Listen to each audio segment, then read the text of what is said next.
Today is April 13th, 2022. This is Luciana Spraker with the City of Savannah Municipal Archives. I'm interviewing Mike Vaquer, former City of Savannah employee.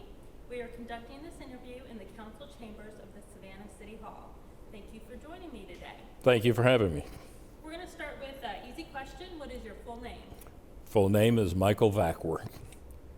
And when and where were you born?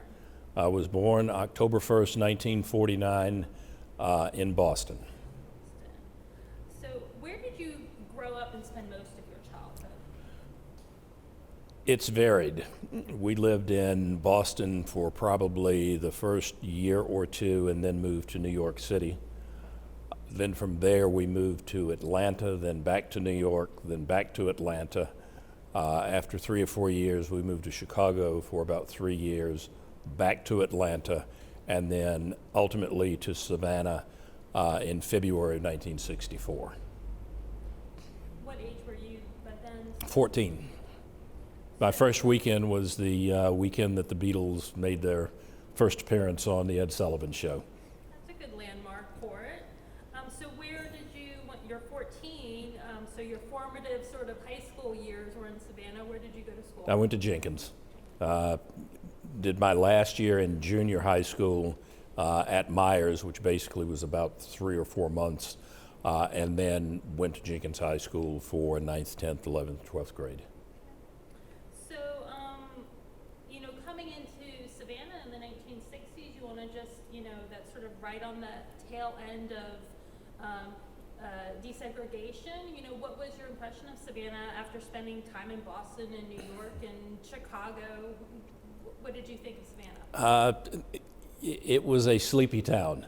I was somewhat shell-shocked after moving from Chicago with professional baseball, professional football, huge museums, a brand new junior high school at that time that had TVs in each one of the classrooms.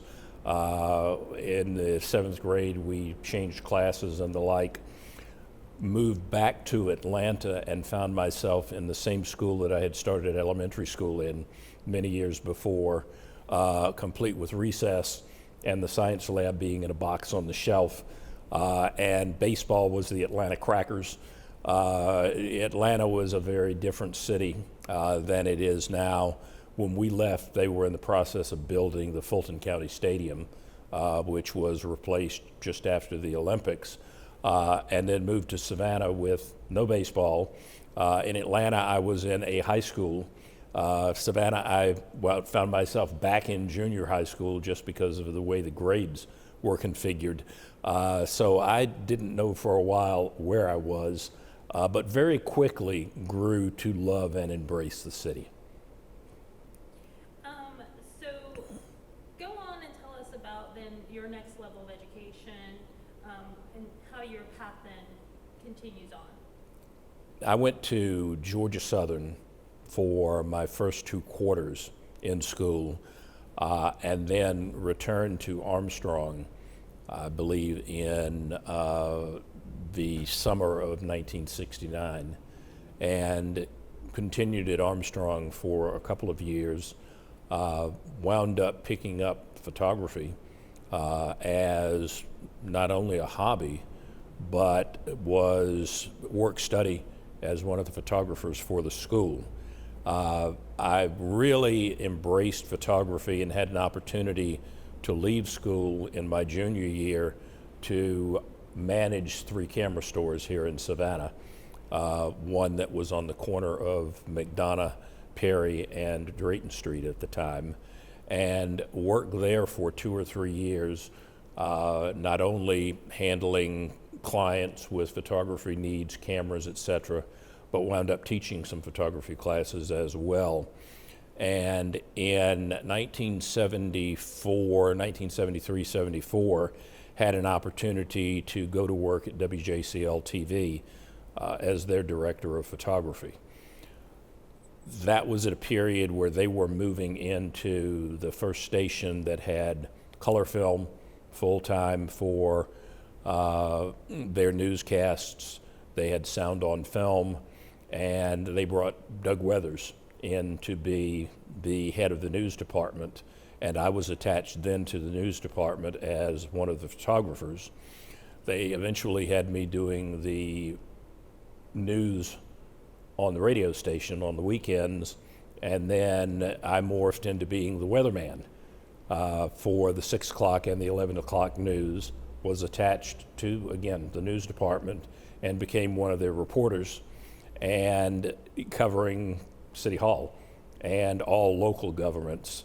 Wound up sometimes anchoring the late news, and after a while figured out I don't really want to do this. And a position came open at the Metropolitan Planning Commission. At that time, there was a career path where you would go from the media to the Metropolitan Planning Commission and then into the city and ultimately into the mayor's office. And that is the path that I followed, following my good friend Eli Karatassis, who was the special assistant to the mayor for a number of years. So that's how I wound up career-wise becoming one of the city employees and in the city manager's office and the mayor's office. So before we move forward from there, let me go back to a couple of things you mentioned that I think people might be interested in. And I'm going to go all the way back to the camera stores, because we only have really one camera store left in Savannah. And I'm just curious, could you just name the camera stores that you work for? Well, there were 2 camera stores at that time. One was Photocraft, which was on State Street, and that was the premier camera store in Savannah. 2 ex-helicopter pilots who were headquartered at Hunter Army Airfield teamed up with CNS Bank and received a loan to open a camera store, which was Tryon Photo at that time. And after a year or two, they brought me in. I was a customer of theirs. They brought me in to actually run their camera stores, which was a very interesting and gave me opportunity to pursue my photographic career, hone my skills, but gain a lot of exposure to a lot of people in the community as well. I will have to say, though, sometimes I would sneak off to Photocraft to buy some photo supplies that we didn't carry at Tryon Photo. And then I want to skip to when you were covering the City Hall beat for WJCL. Do you remember maybe like what would be like one of the big stories that you really sticks out for you on that beat? Generally, it was elections, and those were the ones that we prided ourselves in our coverage, and particularly our election night coverage.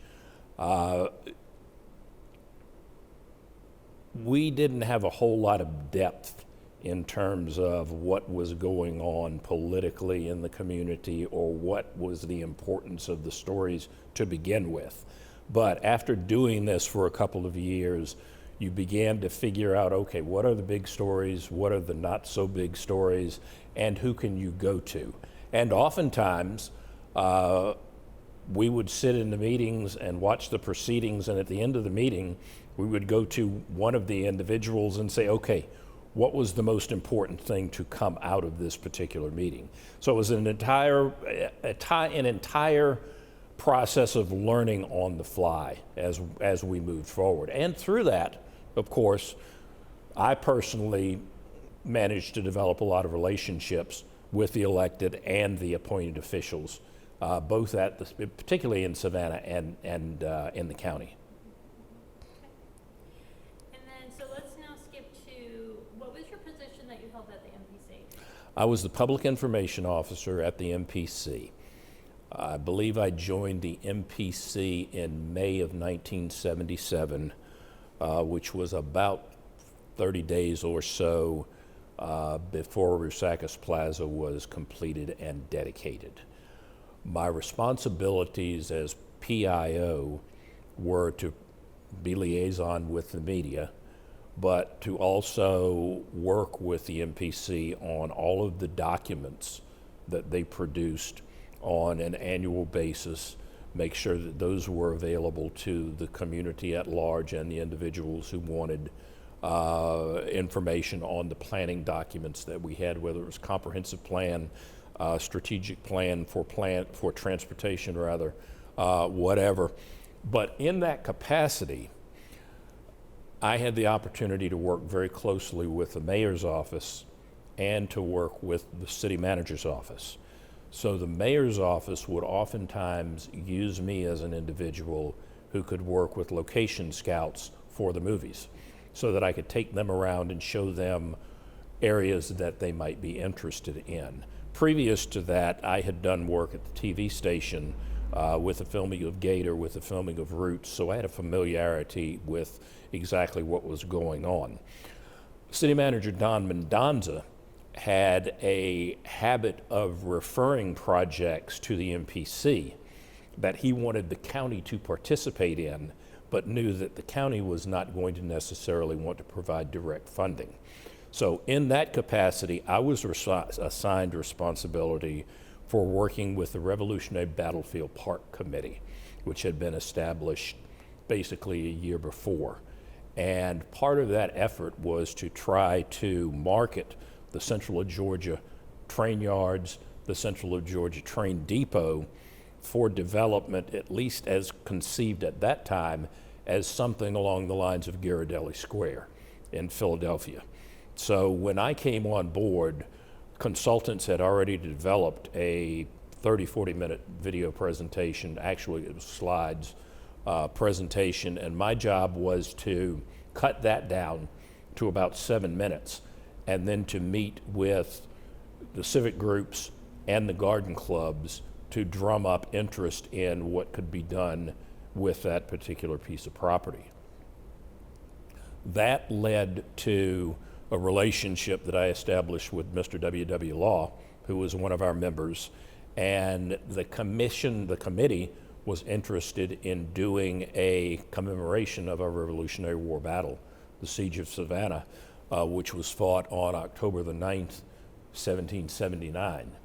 And so Mr. Law and I traveled to Monmouth, New Jersey to witness the 200th anniversary of the battle at Monmouth, which was one of the turning points in the Revolution, with the idea that we were going to meet with the state employees who ran that entire commemoration.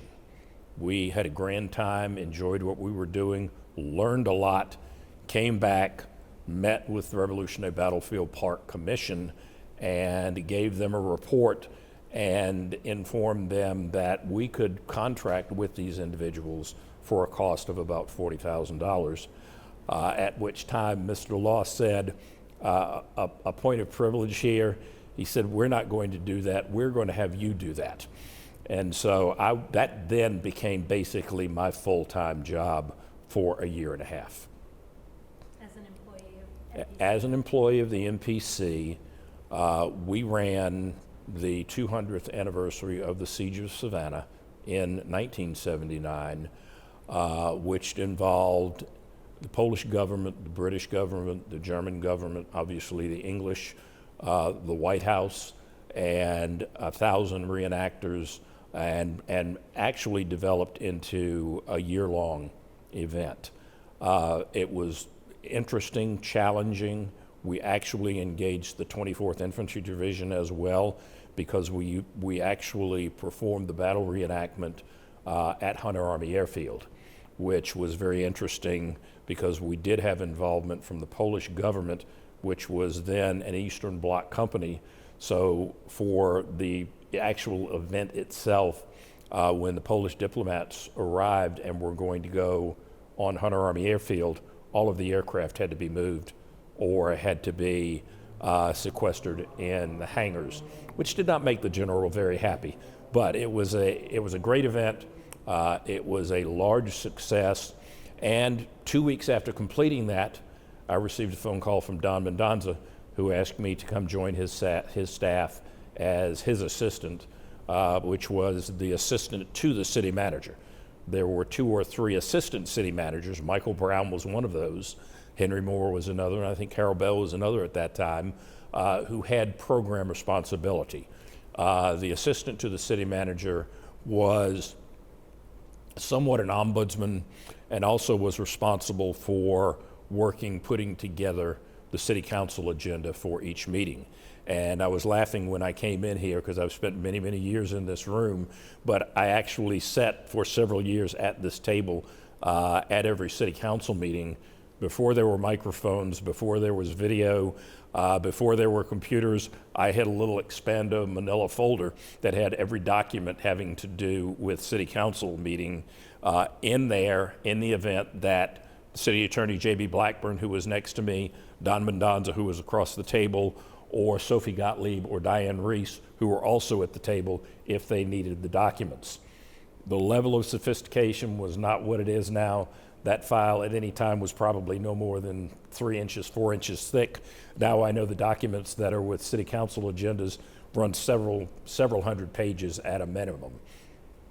So you just mentioned a lot of people, and I want to talk about them. And I'm going to start in reverse. Okay. Let's talk about Sophie Gottlieb. A lot of people don't talk about her. She was one of our clerks of council. Just tell us a little bit about Sophie Gottlieb. Sophie had been here for many, many years. She was a member of the Gottlieb family, famous for Gottlieb's Bakery. She was a resource that basically the offices were housed in what is the conference room now. And if you wanted a document that went back in the municipal archives to the 1700s, handwritten minutes, handwritten records, she could find it for you. Woe be unto anybody who tried to take a document out of that office, because it did not go. You could look at it all you wanted to, but she was the keeper of the records, the keeper of the seal, etc. And then you mentioned, and then she was, after she left, Diane Reese took her place as clerk of council. Yes. And just retired a couple years ago. You mentioned J.B. Blackburn. A lot of people refer to him as Jimmy Blackburn. Talk about Jimmy. Well, J.B. had been city attorney, I want to say since the time of Oglethorpe, but not actually. It's my recollection that when John Rusakis came in the early 70s, he brought J.B. Blackburn in as his city attorney. And J.B. was one of the rocks for the city of Savannah. He was a staunch defender of the charter. He was a staunch defender of the mayor and the aldermen. And I have to laugh at one city council meeting during the Weiner administration. Floyd Adams was asking some questions of me at a presentation that I was doing, talking about how business licenses were going to be computed. And at one point, Floyd jokingly asked, where did I get my legal training? And I looked at him and said, at that table at the elbow of J.B. Blackburn. J.B. Blackburn was a mentor who was part of the rock that the modern city government was founded on. And then, so Don Mendonza, who brought you over, he left quite a legacy. Can you talk about what his leadership style was, what it was like to work with him directly as his assistant? He was a great mentor. He was somebody who would give you a task, and he expected you to do the task to the best of your ability, but do the task well. He would listen. He would ask very pointed questions. And one of the things I loved about him is if he was in a news conference and a reporter asked a question that was not on point, he would basically look over his glasses and say, no, that's not what you should be asking. This is the question that you should be asking. He was a taskmaster. He was tough. And things did not get across his desk very easily. And you learned very quickly that you did not go into his office and try to pull the wool over his eyes, because he would see right through it and he would send you back as many times as it took for you to get the information right. He was very, very well respected in the city, in city council, and across the state.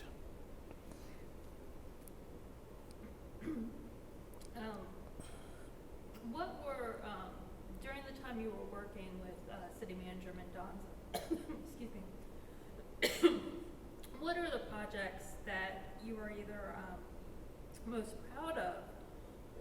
most difficult and challenging during that period?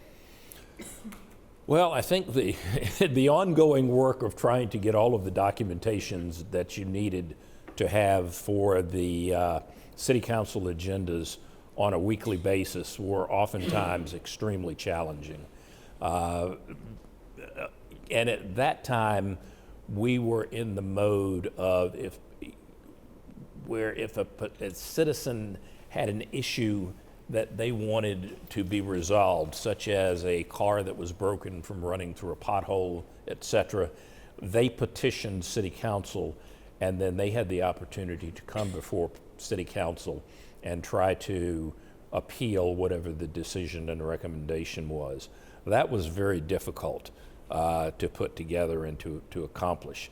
I also was involved with him on a lot of intergovernmental things, particularly was the Coastal Area and Planning Development Commission at that time. There were a very large number of things that ran through the city manager's office. And I left several years ago when I was trying to get an issue resolved for the airport. And we went around and around and around with the state. And finally, Brooke Stillwell found a document, which was a memo from the police to me that I had signed off on, that in fact these airport police were city employees in terms of benefits, which solved that issue. So that gives you an idea of the wide range of things that we were involved in there. So then you transitioned from the city manager's office to the mayor's office. How did that transition happen? That was more of a natural progression. In the city manager's office, I was often asked by the mayor's office to assist with activities, with things that involved the alderman. And again, having done a lot of work with the film community, with the planning commission, I followed through with the MPC as well. So we worked very, very closely with the mayor's office.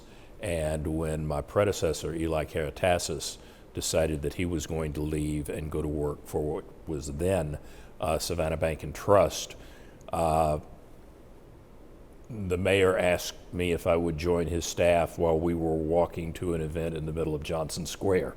And I immediately said, when? So he actually called down to Don Mendonza the next morning and told Don, I need Mike down here. Don said, I'll send him right down. Johnny said, no, Mike's joining my staff. And that's how the transition occurred. What year was that? That would have been in early 1981. So pretty quickly. Yes, yeah, I was in the city manager's office less than 2 years. And who succeeded you in the position as assistant to the city manager? Brian Gore. And Brian was there until he retired a couple of years ago. Tell us a little bit about both Eli and Brian and working with them. Eli was a firecracker. He was involved in a number of different things and really kind of set the tone for what you would be doing in the mayor's office. Working in the mayor's office, you were involved in, you were one of two staff people for the mayor. Mayor's secretary, Mary Kolgakis, and either Eli at one time or myself. And you were the staff for the mayor, you were the staff for the city council. And when there were meetings that had to be held out of town or in town, you basically organized those or handle all of the travel and the lodging arrangements for, at that time, 9 very different individuals on city council. So it was very challenging, and Eli was able to juggle a number of balls at the same time. He taught me how to juggle those balls as well. The mayor taught me what happened if you didn't juggle all of those balls the right way, but it worked out. It was very good. Brian Gore was very steady. As anybody who ever worked with him knew, he was almost unflappable.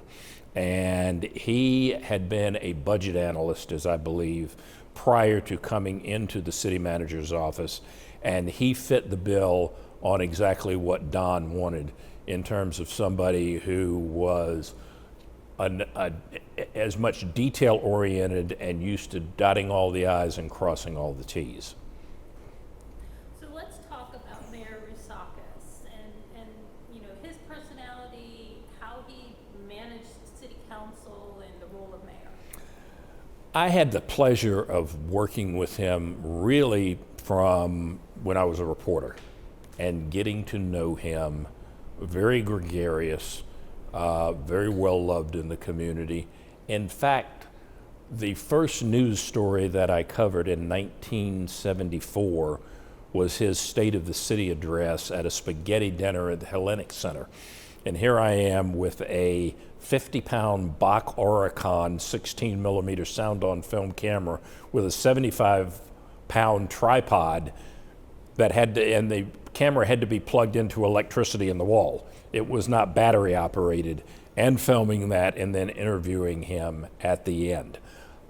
He was easygoing, but he could be a taskmaster. He loved this city like no other. He was recognized as a leader in the community, a leader in the state, and a leader on the national scene through his being the president of National League of Cities, which that term expired just about 2 weeks before I joined his staff, and one of the trustees for the U.S. Conference of Mayors. So he was very interesting, well received. He knew how to work a room, he knew how to work a crowd, he knew how to work a process, and he knew how to collaborate with mayors and elected officials from other cities. And while you were in the mayor's office, what would you say were your most successful or most challenging projects that you worked on? I think the most challenging, and we never really got our hands around it, is a challenge that exists today. And that is, how does a community handle a homeless population? And we had an ever-present homeless population that we couldn't get our hands around then, that was small, and we still don't have our hands around it now. It was very frustrating trying to understand what the issues were and who were the people that you needed to be collaborating with, and actually what the issues were.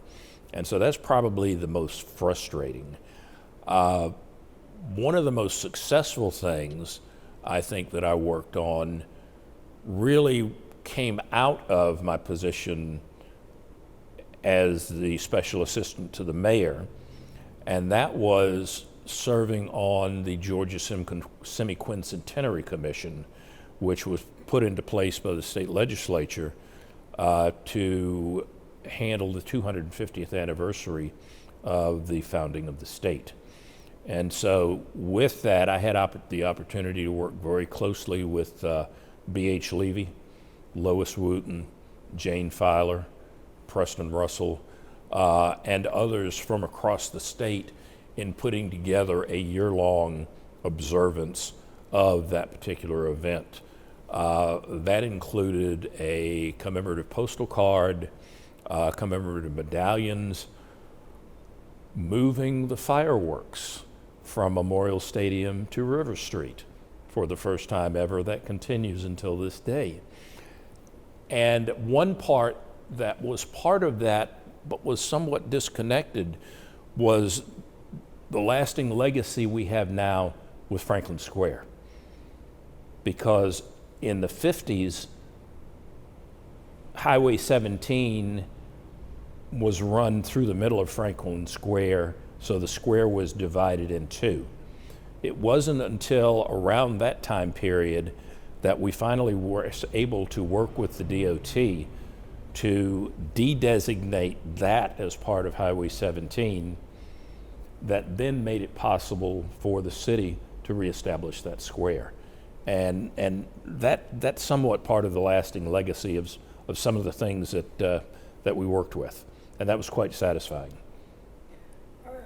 Do you hear, are you involved in any planning now for, we're quickly approaching the 300th anniversary?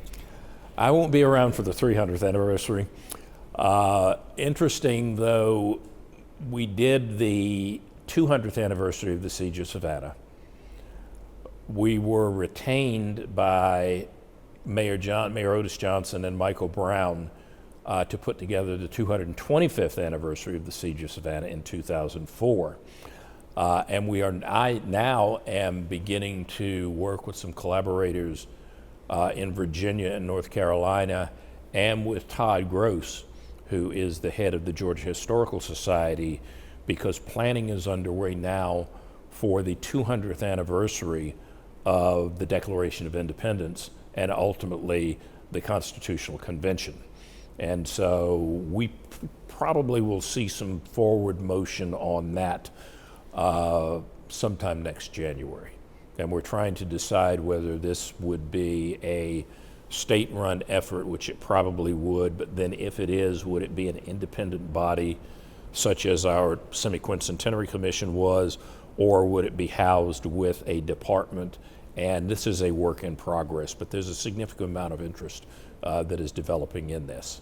And part of the discussion is we're not interested in fireworks and parades and spectacle.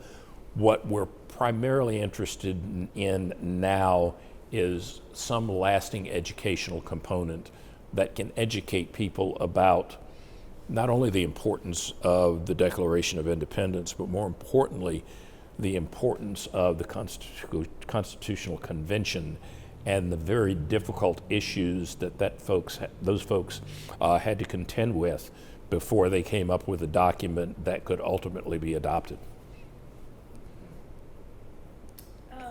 We've talked about a lot of different employees and elected officials that you worked with. Are there any others that you want to mention before we move on? Well, I think there are some folks that, yes, worked very closely with. John Tidwell, former Director of Leisure Services. We had a real problem with pigeons at the Central Georgia train station at that point in time. He had a little bit of conflict about shooting pigeons at that point in time. Harry Jew, who ran the Water and Sewer Department for many years. Dick Evans, the Finance Director for the City of Savannah, who made a whole lot of things happen that were unsung. I've mentioned Michael Brown, Henry Moore, who was a housing individual. There actually are four of us who are still around who were part of the Versakis administration, and that's Billy Sherhouse, Assistant City Attorney, Lester Johnson, Assistant City Attorney, Stan Harris, Assistant City Attorney, Brooke Stelwell, and myself. And we talk quite often.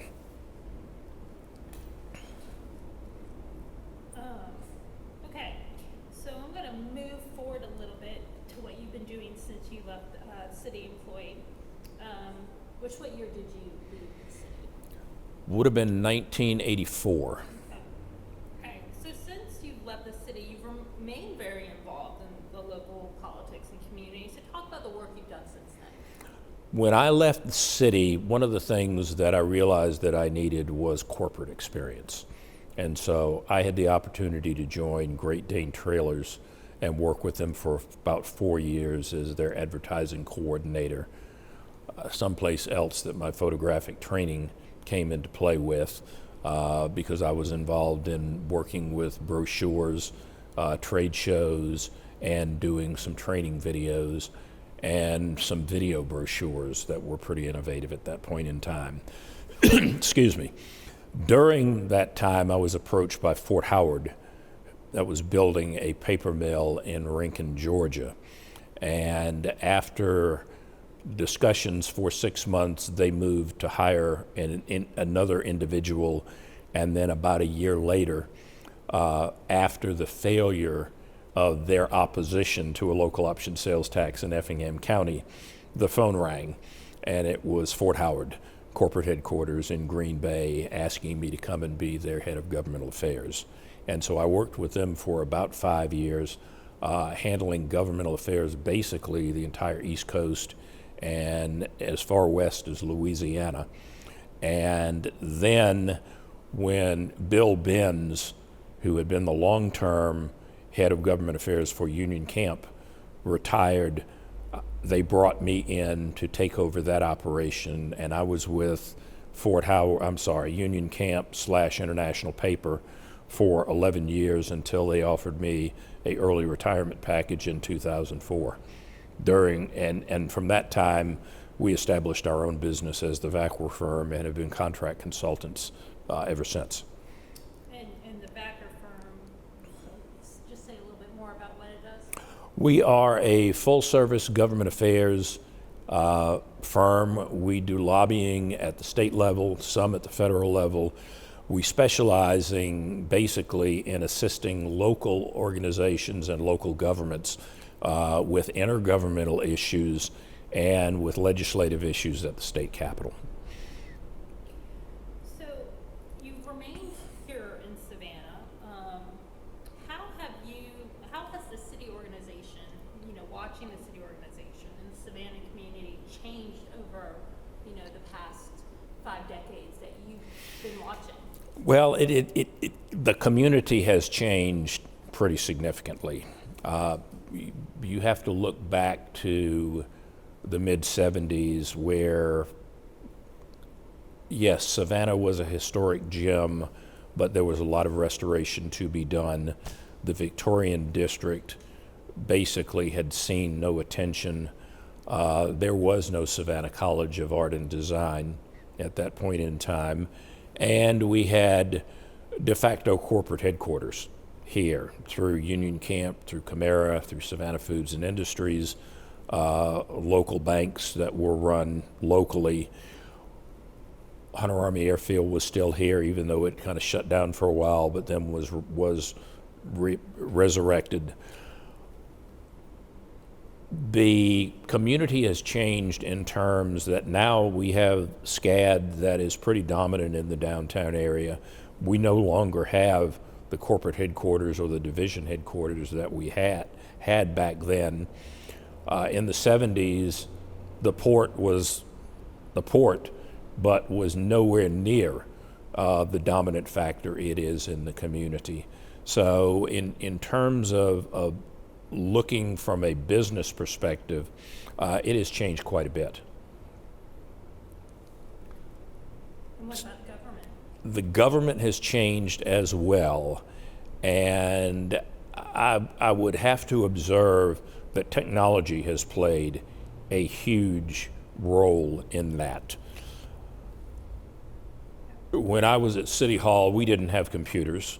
We were amazed when we got a fax line in so that we could communicate directly with people in Washington, D.C. That was the extent of the technology. There were no cell phones. You maybe had a car radio if you were in the media, but you didn't have one if you were in government. So everything that the mayor and the alderman got from the city manager or from our office was a piece of paper. And so communications moved at a much slower pace than they do now. There was no instant response. Most of the responses came in terms of another note, whether it's a memo or a handwritten note. Negotiations were done back and forth on the phone. We met as a city council in a pre-council meeting that was at 1:30 on every other Thursday, and that was conducted in the old mayor's office with the 8 aldermen, Mendonza, Blackburn, and myself, and 1 or 2 of the city attorneys, all in that room going over what the issues were that were to be discussed. You have to think back to city government before the annexation of the South Side and before the districts, where the mayor put together a slate of 6 aldermen, and they were handpicked, and they were basically of a like mind. And so there were a lot of, I won't say backroom discussions, but discussions with everybody basically saying, this is how we want to move, because every one of the aldermen represented the entire city. As we moved into the districting, we began to see the beginnings of the aldermen looking at what their parochial interests were in those individual districts. And so, and for the first time, even though we had Leon Chaplin and Roy Jackson as two of our first, actually Bowles Ford was the first minority alderman in that first districted where we had 6 aldermen from districts and 2 at large, we had Roy Jackson and Leon Chaplin. It was Floyd Adams, Otis Johnson, and Robbie Robinson who came in as the 3 minority members in those districts. And so there was a tendency for these folks to look at what the needs were of their districts. But one of the things that we tried to stress with them, one of the things that Mayor Rasakis tried to stress with them, and I think he did so very successfully, was you were elected from your district. You represent those people in your district foremost. But first, you need to understand that you are an alderman from the city of Savannah. And so many of the decisions that you are going to be making are going to be decisions that are going to affect every citizen in this community. And I think he was successful in keeping that together for a number of years into the latter days of the administration. And that's one of the big changes that you have now: process, procedures, and communications. We didn't have televised city council meetings. If you wanted to know what was going on at a city council meeting, you showed up and you sat through the city council meetings, which, by the way, generally did not go beyond about an hour and a half. The shortest city council meeting in history was one that was presided on by Alderman Mayor Pro Tem Frank Rossiter, and it was 17 minutes long. So things moved very rapidly, very quickly. It was unusual to have long debates or long presentations from citizens groups. We also didn't do the kinds of proclamations and recognitions at City Council. All of those were done in the mayor's office. If there were aldermen who wanted to attend those, they did. But for the most part, they were private events that were done with those groups of constituents. The difference would have been the issuance of the St. Patrick's Day Parade permit.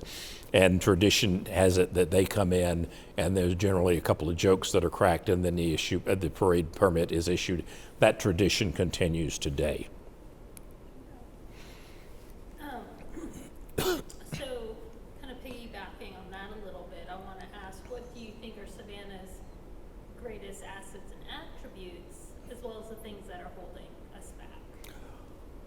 I think our people are our greatest assets and attributes. We have folks that seem to have a can-do attitude and are willing to attack things and take on projects. But I think sometimes we're very slow to react. There are things that should have been done many, many years ago that took a significant amount of time. One of the things that comes immediately to mind is the Truman Parkway that was originally envisioned in the late 60s, 1972, 1974.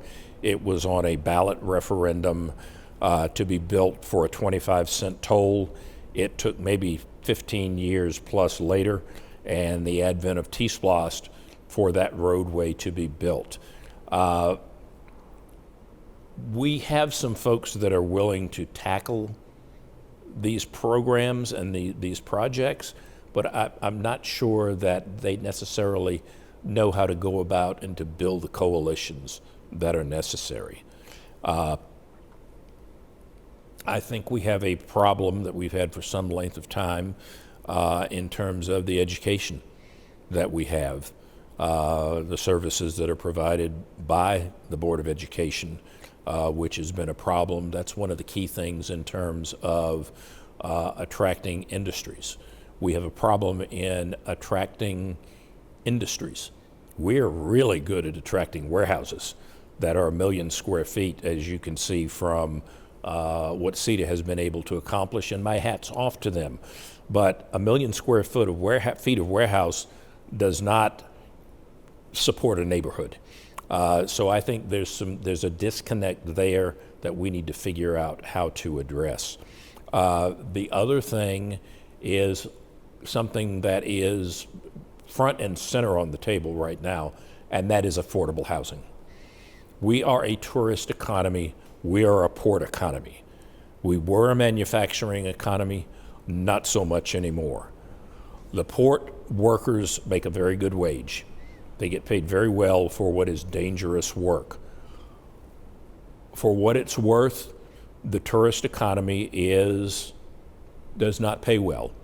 And therefore, housing for people that are making a workforce wage is very difficult for them to accomplish. And I take my hat off to the city for starting to move forward in trying to address something that is very difficult to address.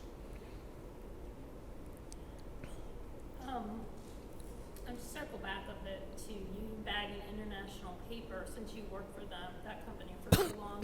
Can you just briefly discuss the impact it had on the Savannah community and how that company evolved over the years?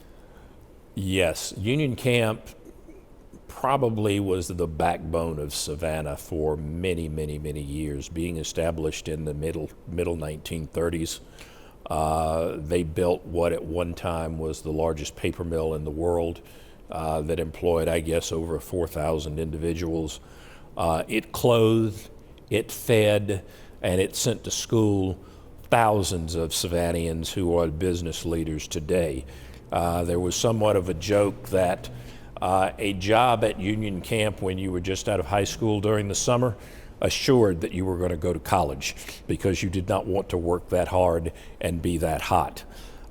Union Camp, at the same time they were building the mill, amassed a huge amount of property up and down the eastern seaboard, all of the coastal counties in Georgia and most of them in South Carolina as well, that proved to be developable land that they were able to convert into a variety of different developments. I had the privilege of working and running actually the annexation of the 18,000 acre Palmetto Bluff tract over in Bluffton into Palmetto Bluff into Bluffton, because we knew that we could work with them in terms of developing that property. After leaving International Paper, I was retained by International Paper to help them with their land developments. So I was involved in the annexation of the New Hampstead tract, that 5,000 plus acres. I was involved in the annexation of the Godley tract and the land at Pooler. There was a big conflict over whether Savannah I&D water was going to be extended under I-95 and to the west of 95. Pooler wanted all of the land. City of Savannah wanted all of the land. Union Camp wanted to annex into the city of Savannah rather, because of the ability of water, but Pooler wanted a large chunk of it. After basically shuttle negotiations back and forth from Atlanta to Savannah, and working with then Pooler Mayor Buddy Carter, we reached an agreement that we would annex a fairly small parcel of land, which has all of the development now at Pooler, into that city, and the rest that would go into the city, with the idea that in 5 years, 10 years, that would be where all the growth was. Well, that took off like a rocket ship. So International Paper, Union Camp, both were involved in basically directing what a lot of the land development trends have been, not only in Chatham County and in Beaufort County, Jasper County, but also down the coast in McIntosh, all the way down to Camden County. Interesting, I didn't know that. Did that company, involved at all with pollution issues, things with the river, or anything that we need to know about for historical record purposes? Very much so. And when I was at Fort Howard was a greenfield mill. It was a 100% recycled mill. It was $1 billion investment that was built from scratch. It did have discharges to the Savannah River up on the Abercorn Creek, but it basically was a, quote, pollution-free, state-of-the-art mill. When Union Camp asked me to come to work with them and handle their government relations and public relations, my biggest question was, what are you going to do about the environmental issues? And I was given reasonable assurances that they were on top of the water quality issues, and they were getting on top of the air quality issues. And so that was a caveat that enabled me to come to work for them. Subsequently, working with Willis Potts, who was a very progressive mill manager, we were able to change a number of the operating procedures at Union Camp to eliminate a lot of the venting that caused the odor that was ever present in the air. It was the smell of money for many, many years, but regardless, it was a smell.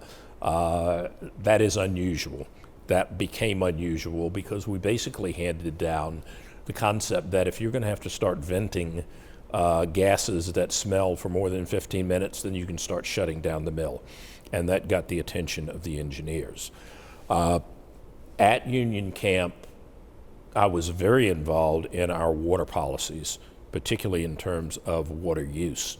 And this converged with concerns over the Florida aquifer and threats from South Carolina to sue the state of Georgia because of Georgia's water use, saltwater intrusion, et cetera.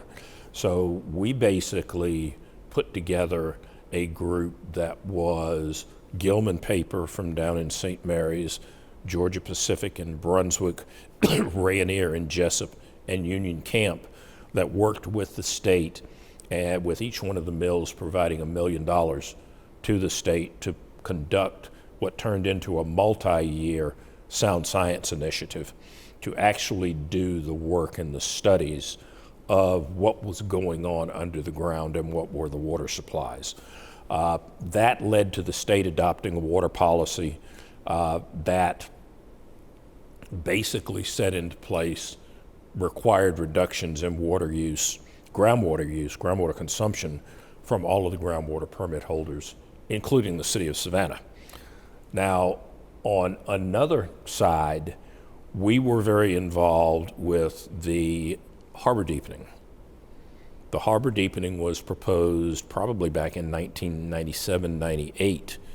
And we looked around, we being Savannah Foods and Industries, Union Camp, City of Savannah, and Camara, basically the largest emitters, dischargers to the Savannah River, and said, well, now wait a minute here. If the harbor is deepened without environmental mitigation that was done with the previous deepening, then we are going to be the ones that are going to have to wind up mitigating, and it's going to cost countless millions of dollars. So we set about working with Congress and with the Corps to have language put into the authorization that required mitigation of the environmental impacts.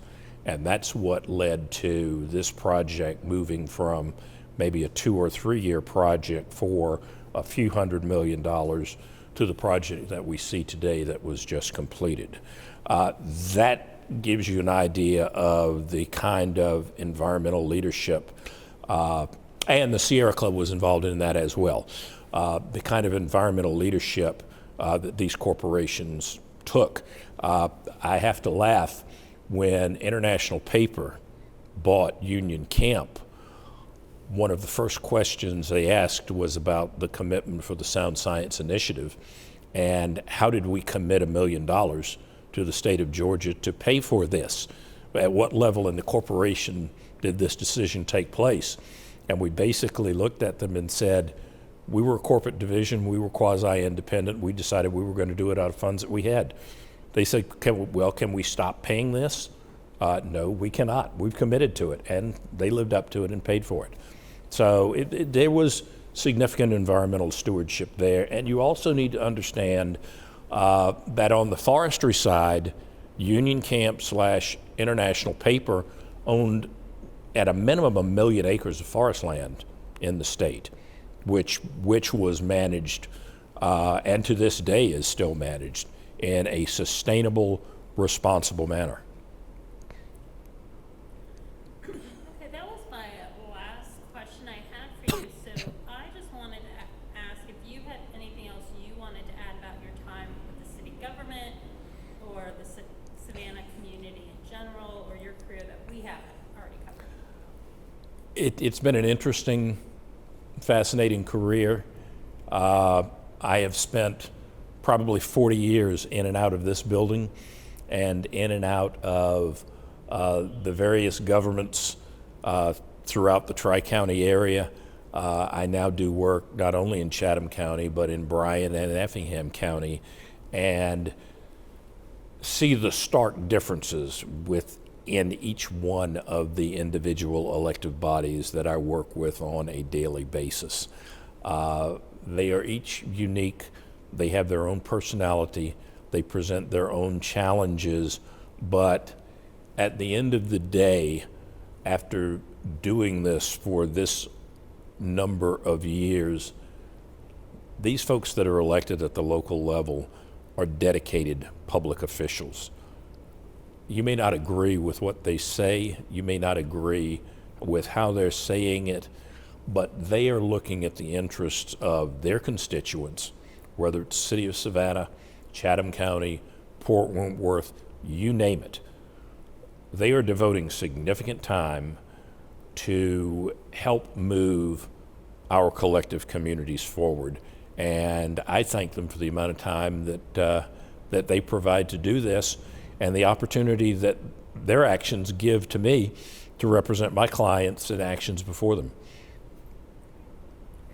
Well, we appreciate your time that you've spent in the past working for the city and here in this building, and for sitting down with us today and talking with us about it. Well, thank you. It's been a pleasure.